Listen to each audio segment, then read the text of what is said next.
हर खबर पर होगी आपकी पकड़। डाउनलोड कीजिए एबीपी लाइव ऐप।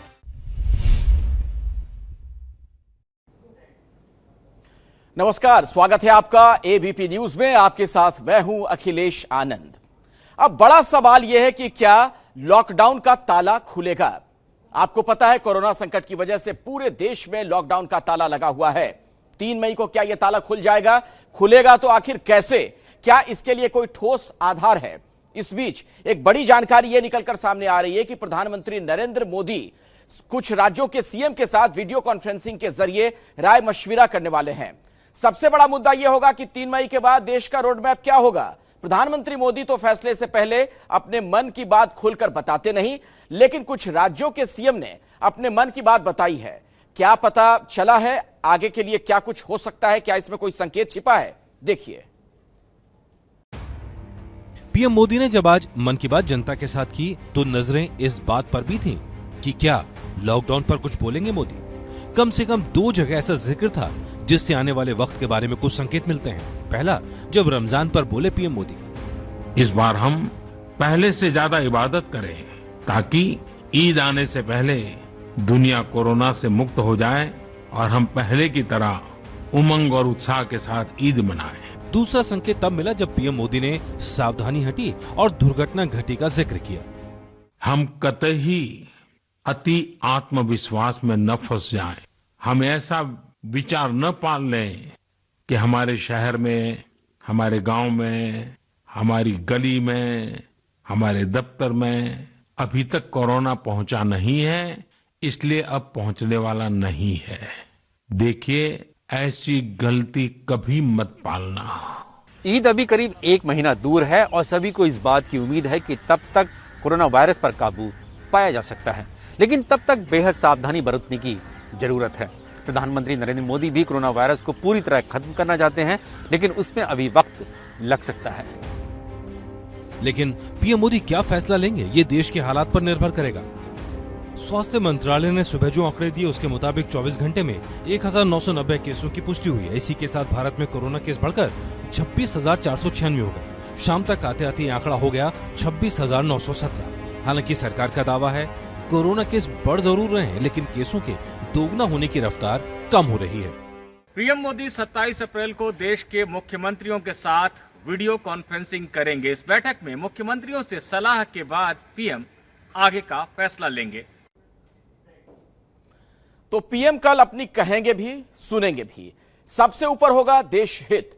देश हित में 5 राज्यों के मुख्यमंत्री भी प्रधानमंत्री मोदी को अपनी सलाह देंगे, लेकिन उससे पहले उन्होंने कुछ सलाह एबीपी न्यूज के जरिए भी प्रधानमंत्री तक पहुंचाई है। ऐसी ही सलाह में छुपा है 3 मई के बाद के भारत का भविष्य।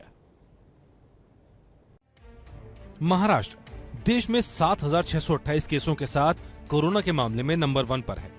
संक्रमण फैलने की दर भी यहाँ 2.2 है, जो बाकी भारत के औसत से ज्यादा है। लेकिन महाराष्ट्र में मुंबई, ठाणे और पुणे ऐसे जिले हैं जहाँ कोरोना की मार सबसे ज्यादा है। महाराष्ट्र में ग्रामीण इलाकों में केंद्र के दिशा निर्देशों के मुताबिक छूट दी गई है। ऐसे में ग्रीन जोन के लिए ज्यादा रियायत मांग सकते हैं उद्धव ठाकरे। साथ ही मजदूरों का मुद्दा उनके लिए भी बड़ा रहने वाला है। महाराष्ट्र के बाहर के लोग हैं, यहाँ अटके हुए तो नहीं है, लेकिन जो अपना घर जाना चाहते हैं, अपने घर जाना चाहते हैं। हमारी बात चल रही है, जल्द से जल्द रास्ता निकालेंगे, जरूर निकालेंगे।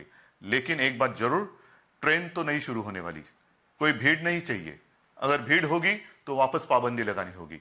जो भी सूचनाएं सरकार की ओर से मिलेगी आप तक पहुंच जाएंगी, और जब भी संभव होगा सारे लोगों को अपने अपने गांव, अपने अपने घर, जैसे महाराष्ट्र है, उत्तर प्रदेश है, बिहार है, अन्य राज्य है, एक दूसरे की सहायता करते करते हम ये आदान प्रदान करेंगे, जरूर करेंगे। कोटा में हमारे कुछ स्टूडेंट वहां पे हैं, उनके लिए भी हम काम कर रहे हैं। अन्य राज्यों में मजदूर है, जैसे मैंने कहा कि बात चल रही है, अन्य राज्यों के मुख्यमंत्री जी के साथ चल रही है, केंद्र के साथ बात चल रही है। रास्ता नजदीक आया, निकलेगा, जल्दी से रास्ता निकल आएगा। और हम पूरी तरह से कोशिश नहीं, हम ये करेंगे, लेकिन आहिस्ते आहिस्ते करेंगे। राजस्थान कुल केस 2083। राजस्थान के मुख्यमंत्री अशोक गहलोत ने केंद्रीय टीम के साथ बातचीत की। इस बातचीत में संकेत दिया गया कि गहलोत मजदूरों के लिए आर्थिक पैकेज की मांग करने वाले हैं। उनको अविलंब रवाना करना चाहिए, बाहर के लोगों को भी, और ज्यादातर प्रवासियों को अविलंब यहाँ आने की छूट देनी चाहिए। ये हमारा 27 तारीख का एजेंडा होगा हमारी तरफ से। उसमें मुख्य बात होगी प्रवासी राजस्थानियों की और मजदूरों के आने जाने की बात भी होगी। राजस्थान में प्रति व्यक्ति संक्रमण की दर है 1.97, जो देश की 1.8 की राष्ट्रीय औसत से ज्यादा है। ऐसे में बड़ा सवाल ये कि क्या गहलोत राजस्थान के लिए लॉकडाउन खत्म करने की राय दे पाएंगे। मध्य प्रदेश कुल केस 2096, जबकि संक्रमण की दर है 2.25। मध्य प्रदेश के मुख्यमंत्री शिवराज सिंह चौहान से एबीपी न्यूज ने जब पूछा कि सोमवार को होने वाली प्रधानमंत्री मोदी से लॉकडाउन को लेकर चर्चा के दौरान प्रदेश का क्या रुख रहेगा, उसके जवाब में शिवराज सिंह चौहान का कहना था कि वो जिले जो कोरोना से ज्यादा संक्रमित हैं, जैसे इंदौर, उज्जैन, भोपाल, जबलपुर, धार और खरगोन में यहाँ किसी भी प्रकार की व्यावसायिक गतिविधि खोलने की इजाजत नहीं दी जा सकती। उन्होंने बताया कि प्रदेश के 46 जिलों में रविवार से ग्रामीण इलाकों में बाजार खोल दिए गए हैं। इससे रोजगार जनरेट होगा और थोड़ी गतिविधियां सामान्य होंगी। मगर शिवराज सिंह का साफ कहना था कि लॉकडाउन खोलने को लेकर सब कुछ वैसा ही किया जाएगा जैसा केंद्र सरकार और प्रधानमंत्री मोदी दिशा निर्देश देंगे। यानी मध्य प्रदेश में कोरोना ग्रस्त इलाकों में लॉकडाउन जारी रखने का सुझाव दिया जा सकता है। दिल्ली कुल केस 2625। देश की राजधानी दिल्ली में अचानक तेजी से केस बढ़े थे, लेकिन अब केसों की रफ्तार धीमी पड़ी है। अभी दिल्ली में प्रति व्यक्ति संक्रमण फैलने की दर 1.27 है, जो देश के औसत से कम है। इसके बाद भी केजरीवाल अभी स्थिति पर निगाह बनाकर रखना चाहते हैं। 3 मई तक पूरे देश में प्रधानमंत्री जी ने लॉकडाउन का ऐलान किया है। 3 मई के बाद केंद्र सरकार इस पे क्या निर्णय लेती है, उस पे निर्भर करेगा कि हम दिल्ली के अंदर आगे इसको कैसे ले जाते हैं। दिल्ली की समस्या यहाँ की घनी आबादी है। यहाँ जरा सी लापरवाही कोरोना को तेजी से फैला सकती है। अभी मुख्यमंत्री जी सारे अधिकारियों के साथ बात कर रहे हैं, सारा डेटा का एनालाइज कर रहे हैं और कल प्रधानमंत्री जी के सामने भी रखेंगे और उसके बेस पर दिल्ली में जो भी स्थिति होगी, प्लाज्मा के इलाज से एक उम्मीद नजर आई। अब जो डेटा जिस तरह का सामने आ रहा है उससे और उम्मीद नजर आ रही है। उम्मीद करेंगे कि आगे ये केस जो ग्राफ इस तरह बढ़ना का खतरा था वो अगर ऐसे भी रहा तो भी एक सफलता होगी।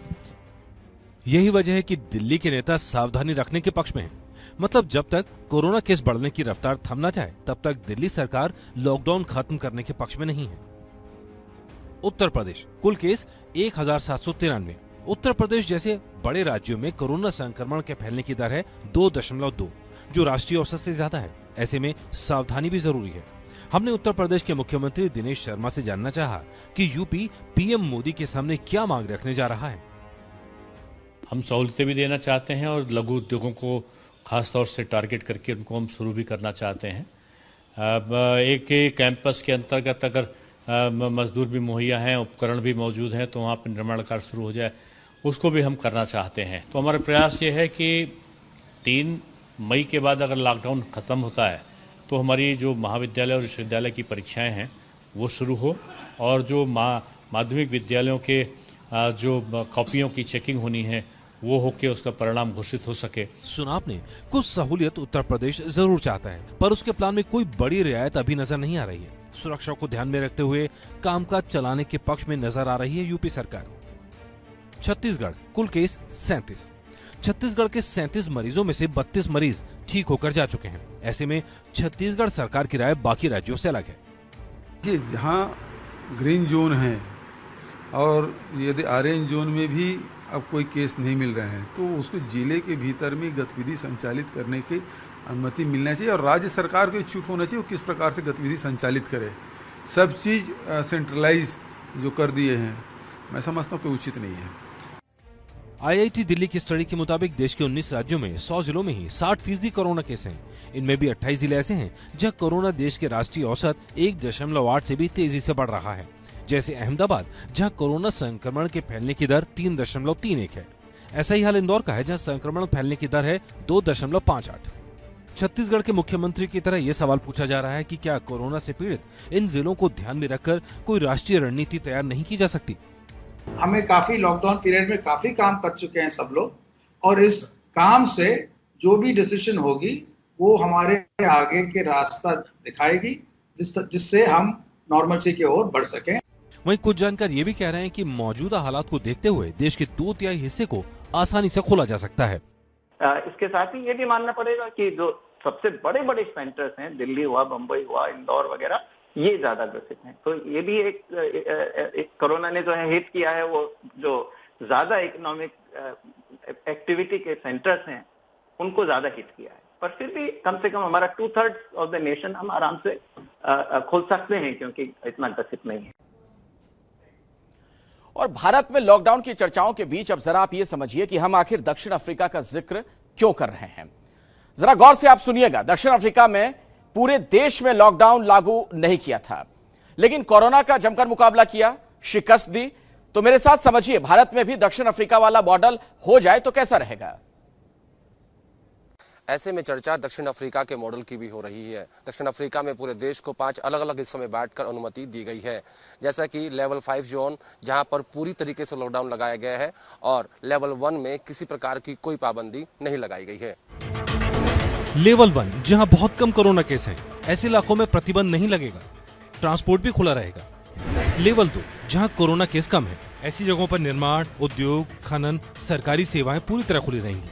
कई संस्थान और तरह तरह की सेवाओं को अनुमति दी जाएगी। ट्रांसपोर्ट में लोकल हवाई सेवा खुली रहेगी, टैक्सी भी खुली रहेगी। लेवल 1 और लेवल 2 के बीच आवागमन को अनुमति दी जाएगी। लेवल 3 जहां कोरोना केस कम है लेकिन तैयारी भी कम है, ऐसी जगहों पर सरकारी सेवाएं खुली रहेंगी, सीमित दुकानें खुलेंगी, ई कॉमर्स को अनुमति दी जाएगी, सीमित उद्योगों को शर्तों के साथ अनुमति मिलेगी, सीमित ट्रांसपोर्ट को अनुमति मिलेगी, शर्तों के साथ बाहर निकलने को अनुमति मिलेगी, टैक्स क्षेत्र से बाहर जाने पर प्रतिबंध रहेगा। लेवल 4 जहां कोरोना फैला हुआ है, ऐसी जगहों पर जरूरी सेवाओं से जुड़ी दुकानें खुलेंगी, कृषि उत्पाद की दुकानें खुलेंगी, कुछ गिनी चुनी सेवाओं को छूट मिलेगी, सीमित ट्रांसपोर्ट को अनुमति मिलेगी, शर्तों के साथ बाहर निकलने को अनुमति मिलेगी, टैक्स क्षेत्र से बाहर जाने पर पाबंदी रहेगी। लेवल 5 जहां कोरोना काफी फैला हुआ है, ऐसी जगहों पर सिर्फ जरूरी सेवाएं दी जाएंगी, सीमित समय में सीमित यातायात को अनुमति मिलेगी, सिर्फ सामान तय क्षेत्र से बाहर जा पाएगा।